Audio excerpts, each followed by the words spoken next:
నమస్తే, welcome to CM times news.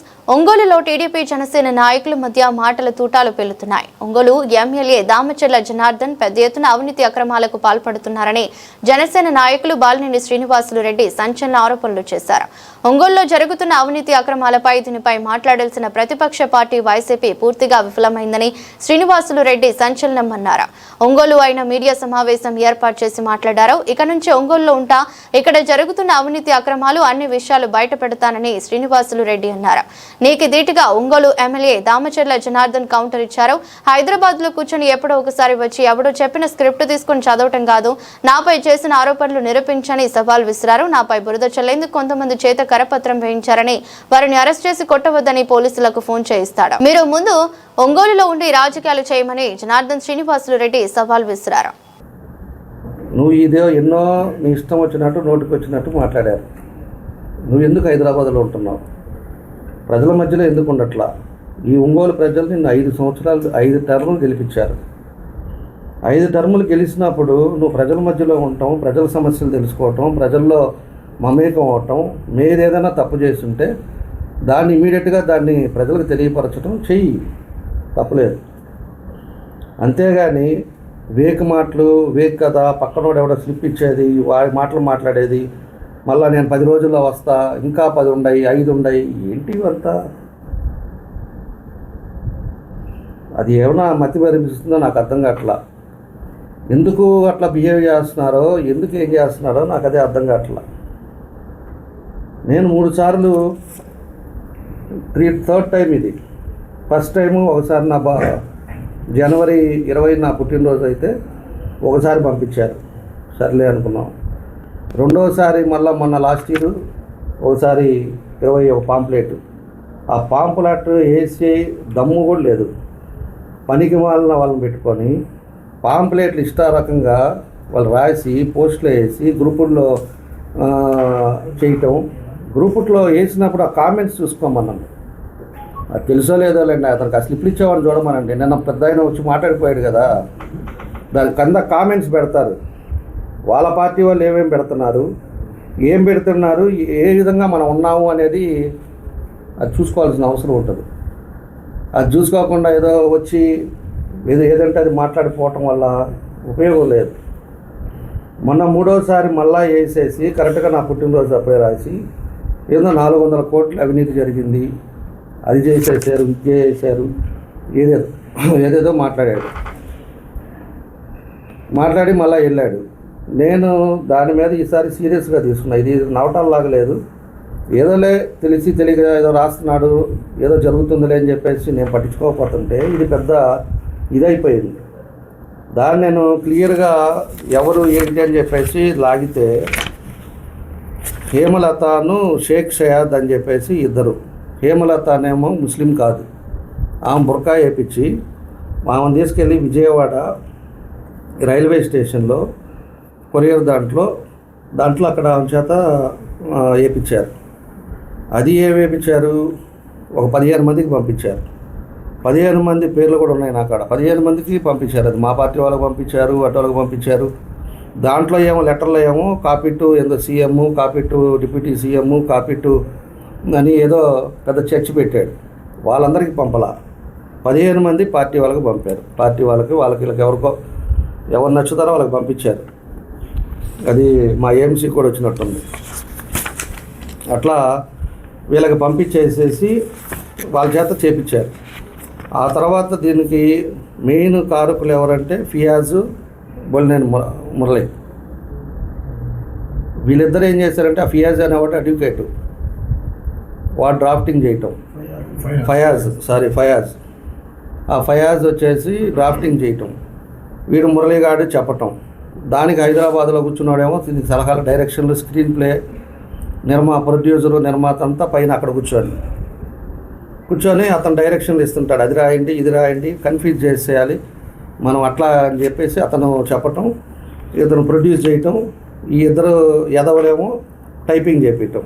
ఈ typing కూడా ఎక్కడ చేయించారు, అద్దంకిలో సుబ్బారావు, కొలిపారు సుబ్బారావు అని చెప్పేసి ఒక టైపిస్ట్ అతను, 65 సంవత్సరాలు, అతని చేత అద్దంకిలో టైప్ చేయించారు. చేపించిన తర్వాత వీళ్ళిద్దరిని పట్టుకున్నారు, హేమలతను షేక్ షియాద్.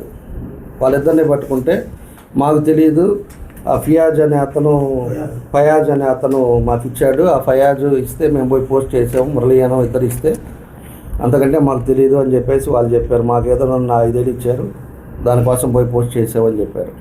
వాళ్ళని పట్టుకొచ్చారు. ఆ తర్వాత టైపిస్ట్ని పట్టుకొచ్చారు. టైపిస్ట్ని పట్టుకొచ్చినప్పుడు ఈ ఫయాజ్ ఏం చేశాడంటే, రాగానే మన దగ్గర ఉండే అతను, అంతకుముందు అంత మన దగ్గరే తిరుగుతా మనతోటే ఉండే అతను కిరణ్ పేరు చెప్పాడు. ఎవరికి? డిఎస్పీ గారు. నేను కాదండి, కిరణ్ చెప్తే చేశానండి అని చెప్పేసి అతను చెప్పాడు. తర్వాత కిరణ్ పట్టుకొచ్చారు. కిరణ్ పట్టుకొచ్చిన తర్వాత ఆ టైంలోనే ఈ టైపిస్ట్ని కూడా పట్టుకొచ్చారు. టైపిస్ట్ని చూపించారు.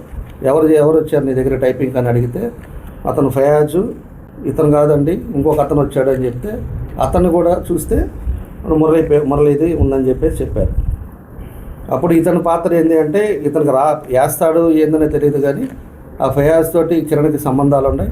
అతను వచ్చేసేమో ఏదన్నా అసంతృప్తిగా మాట్లాడుతున్నాడని చెప్పేసి తెలుసు తప్పితే నాకు ఇట్లా చేస్తారని నాకు తెలియదు అని చెప్పేసి అతను చెప్పాడు. అప్పటికి 2 రోజులు ఉంచారు. సీరియస్గా అతనికి కౌన్సిల్ చేశారు. అన్నీ చేసిన తర్వాత అసలు మెయిన్ వాళ్ళు టైపింగ్ చేయించింది అన్నీ చేసింది వాళ్ళిద్దరు కాబట్టి అని చెప్పి అతను పంపించారు. ఈ పెద్ద మనిషికి అన్నీ తెలుసు. అన్నీ తెలిసి మళ్ళా మీ పక్కన తిరిగేవాళ్ళు అక్కడ అతన్ని కాబట్టి మేము రాజీ చేసుకున్నాం, ఇష్టం వచ్చినట్టు కాగితాలు రాసేసి నీ ఇష్టారాజ్యంగా ఇంట్లో ఆడవాళ్ళ పేర్లు కూడా పెట్టి, సిగ్గు లజ్జ ఉండాలి నా కొడుకులకి. మళ్ళీ అతను మాట్లాడతాడు. అసలు ఇంట్లో వాళ్ళు ఏం చేశారు? బాలయ్య కూడా పెట్టేదను అంటే మైండ్ డైవర్ట్ చేయడానికి, మైండ్ మనల్ని కన్ఫ్యూజ్ చేయడానికి ఇలాంటి రాజకీయాలు కూడా చేస్తారని నాకు అర్థం కావట్లా. అలాంటివి పెట్టి ఈలోపు మేమేదో రాజీ చేసుకున్నాడు, ఎవరు చేశారో అని చెప్పేసి మాట్లాడతాడు అతను. ఏం మాట్లాడాలి ఇట్టంటోడితోటి? నేను చిన్నపిల్లవాడా? ఎంత వయసు అతనికి? అది కాకుండా నిన్న ఏం చేశాడు, అంతకుముందు ఎస్పీ గారికి కిషన్ రెడ్డి చేత ఫోన్ వచ్చింది. అతను కొట్టగాకండి, మీ దగ్గరికి పంపిస్తాను, అతని భయపడుతున్నాడు, మన తీసుకెళ్ళి హైదరాబాద్లో పెట్టుకొని ఫోన్లు ఆపేపించేసి వాడి ఖర్చులకి డబ్బులు ఇచ్చి, పోయినసారి అట్లే తప్పు చేశాడు. తప్పు చేసిన తర్వాత పోయినసారి కూడా అతన్ని పట్టుకునే టైంలో తప్పించుకొని పోయి 2 నెలలు ఉండి యాంటిసిపేట్ తీసుకొని మళ్ళీ ఒంగోలుకి వచ్చాడు. సరేలేని వదిలేసాం. ఇంక ఇదే పని అయితే ఎవడు ఊరుకుంటారు అసలు? మళ్ళీ ఈసారి ఏం చేశాడు, మళ్ళీ రాశాడు. ఈయన ఎప్పుడైతే లాయర్ వాడిని పట్టుకున్నారో ఇతను పారిపోయి హైదరాబాద్ పోయి వాళ్ళ షెల్టర్లో ఉండి సూర్యప్రకాష్ రెడ్డి ప్రెస్ మీట్ పెడతాడు. నేను వైవి సుబ్బారెడ్డిని జైలు వేసి సంతోషిస్తానని ఏదో ఒక మాట అన్నాను.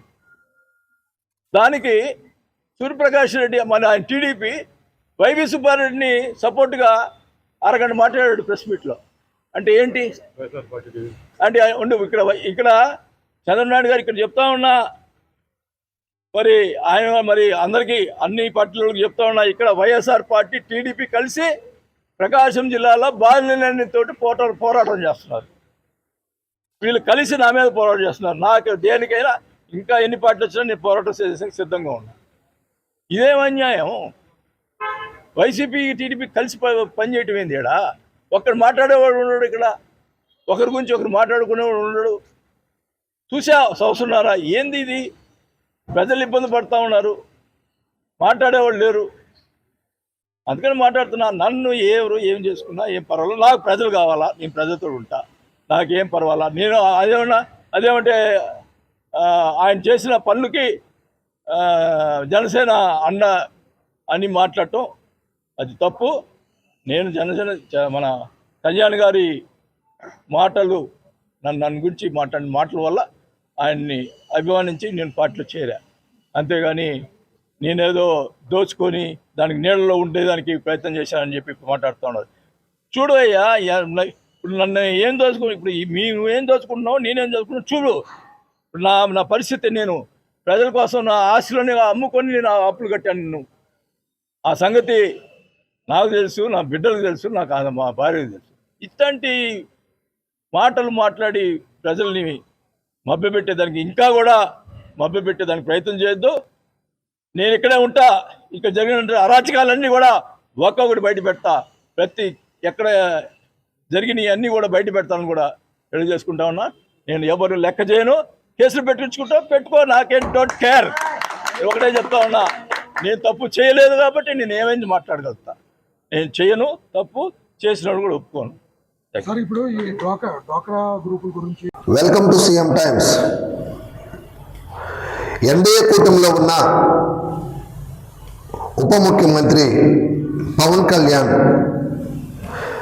15 సంవత్సరాల పాటు ఈ ఎన్డీఏ కూటమి కొనసాగుతుందని ఒక పక్క పలు సందర్భాల్లో మాట్లాడుతూ ఉండగా, అందుకు భిన్నంగా ప్రకాశం జిల్లా రాజకీయాలు ఉన్నాయని చెప్పాలి. గత వారం రోజుల నుంచి ఒంగోలు ఎమ్మెల్యే దామచర్ల జనార్దన్, మాజీ మంత్రి, ఒంగోలు మాజీ ఎమ్మెల్యే, జనసేన నాయకుడైనటువంటి బాలినేని శ్రీనివాసరెడ్డి పెద్ద ఎత్తున ఒంగోలులో అవినీతి అక్రమాలు జరిగాయని, దీనికి ఒంగోలు ఎమ్మెల్యే కారణంగా చెబుతూ గత వారం రోజుల నుంచి మీడియా ముఖంగా చర్చ జరుగుతూ ఉంది. ఈ సందర్భంగా ఒకరిపై ఒకరు విమర్శలు ప్రతివిమర్శలు చేసుకుంటూ దాడికి ప్రతిదాడిగా మీడియా ముఖంగా మాట్లాడుతూ జిల్లా రాజకీయాలను హీట్ పెంచారు చెప్పాలి. అయితే ఇదే క్రమంలో అసలు ఈ వివాదానికి కారణం ఏంది అన్న విషయానికి వెళితే, ఒంగోలులో పెద్ద ఎత్తున అవినీతి అక్రమాలు జరిగాయని, ఈ అవినీతి అక్రమాలను గత కొన్ని నెలలుగా చూస్తున్నానని, కానీ ఇక్కడ ప్రశ్నించాల్సిన వైసీపీ ప్రేక్షక పాత్ర చూస్తూ వైసీపీ టీడీపీ కలిసి నన్ను టార్గెట్ చేస్తున్నాయని బాలినేని శ్రీనివాసరెడ్డి ఒక సంచలనమైన ఆరోపణ చేశారు. ఈ ఆరోపణలో మీడియా ముఖంగా మాట్లాడుతూ ఒంగోలులో మెప్మాలో పెద్ద ఎత్తున కుంభకోణం జరిగిందని, అదేవిధంగా పలు సిండికేట్ వ్యవహారాల్లోనూ, పలు భూ కబ్జాలు, పలు వివాదాలు, పలు విషయాల్లోనూ పెద్ద ఎత్తున అవినీతి అక్రమాలకు స్థానిక ఎమ్మెల్యే పాల్పడ్డాడని బాలినేని శ్రీనివాసరెడ్డి ఆరోపించడం జరిగింది. అయితే అదే స్థాయిలో ఒంగోలు ఎమ్మెల్యే దామచర్ల జనార్దన్ కూడా ప్రతిదాడి చేయడం జరిగింది. హైదరాబాద్లో కూర్చొని రాజకీయాలు చేయడం కాదు, చేతైతే ఒంగోలులో ఉండి జరుగుతున్న అవినీతిని ప్రశ్నించి నిలదీయమని ఆయన ప్రతి సవాలు విసరడం జరిగింది. అలా కాకుండా ఒంగోలులో హైదరాబాద్లో కూర్చొని ఎవరో స్క్రిప్ట్ ఇస్తే ఆ స్క్రిప్ట్ని మీరు చదివి ఇక్కడ ఏదో జరిగిపోతుందని అనటం అర్థం లేని మాటలని కొట్టిపారేసినట్లుగా మాట్లాడడం జరిగింది. అయితే ఇదే క్రమంలో కొంతమందిని అడ్డం పెట్టుకొని వారి ద్వారాగా తమపై కరపత్రాలు వేసి నన్ను అప్రతిష్ట పాలు చేసే ప్రయత్నం ఈ బాలినేని శ్రీనివాసరెడ్డి చేశారని జనార్దన్ ఆరోపించారు. ఇలా ఒకరిపై ఒకరు విమర్శలతో గత వారం రోజుల నుంచి ఒకరు ప్రెస్ మీట్ పెడితే దానికి ప్రతిగా ఇంకొకరు ప్రెస్ మీట్ పెట్టడం, ఇలా గత వారం రోజుల నుంచి జిల్లాలో ఇదే హాట్ టాపిక్గా మారిందని చెప్పాలి. ఏదేమైనా ఎన్డీఏ కూటమిలో భాగస్వాములైనటువంటి టీడీపీ, జనసేనలో ఇలా పెద్ద ఎత్తున అవినీతి అక్రమాలు జరిగాయని ఒకరిపై ఒకరు విమర్శలు ప్రతి విమర్శలు చేసుకోవటం ఒక ఎత్తు అయితే, ఇంత అవినీతి జరుగుతున్నప్పుడు ప్రతిపక్ష పార్టీ అయినటువంటి వైసీపీ పార్టీ చూస్తూ ప్రేక్షక పాత్రగా ఉన్నారని కూడా శ్రీనివాసరెడ్డి ఆరోపించారు. ఈ ఆరోపణలు ఎలా ఉన్నప్పటికీ స్థానికంగా త్వరలో జరగనున్న మున్సిపాలిటీ ఎన్నికలకు ఈ ఈ రాజకీయ ప్రభావం చాలా వరకు మారే అవకాశాలు అయితే కనపడుతూ ఉంది. అసలు ఇంత జరుగుతున్న బాలినేని శ్రీనివాసరెడ్డి వచ్చి ఈ విషయాలు బయట పెట్టే వరకు కూడా వైసీపీ ఎక్కడ నోరు మెదపలేదనేది కూడా బాలినేని శ్రీనివాసరెడ్డి గారు ఆరోపిస్తున్నారు. అయితే ఈ విషయాలు ఒకరిపై ఒకరు ప్రతిదాడులు ప్రతి విమర్శలు చేసుకుంటున్నప్పటికీ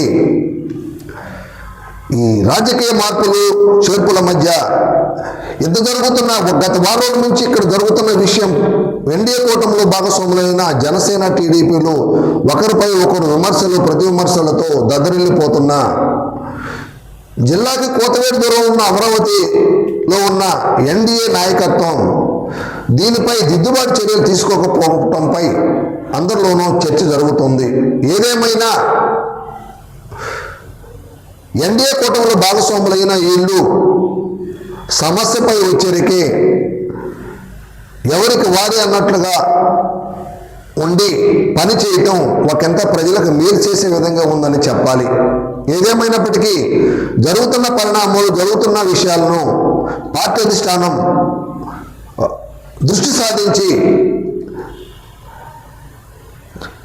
టీడీపీ వైసీపీల మధ్య ఇక్కడ జరుగుతున్న లోపాయకారి ఒప్పందంపై కూడా బాలినేని శ్రీనివాసరెడ్డి ఆరోపణ చేయడంపై కూడా పార్టీ అధిష్టానం దృష్టి పెట్టాల్సిన ఆవశ్యకత ఎంతైనా ఉంది. లేకపోతే ఇదే జనాలు దృష్టి మరల్చి తప్పుదోవ బట్టి అందరూ లోపాయకారికంగా ఈ ఒప్పందాలు ఏమిటన్నా ఒక ప్రజల్లో తప్పుడు సంకేతాలు అయితే అటు ఎన్డీఏ కూటమిలో ఉన్న జనసేన టీడీపీకి కూడా నష్టం వాటిల్లే అవకాశం ఉంది. కనుక ఎన్డీఏ కూటమిలో ఉన్న జనసేన టీడీపీలు కూడా ఇక్కడ జరుగుతున్న తతంగాలపై ఇక్కడ జరుగుతున్న విషయాలపై పక్కా సమాచారం సేకరించుకొని దిద్దుబాటు చర్యలు చేపట్టాల్సిన ఆవశ్యకత కూడా ఎంతైనా ఉంది. మరి పార్టీ అధిష్టానం ఏం చేస్తుంది ఏందన్నది వేసి చూడాలి.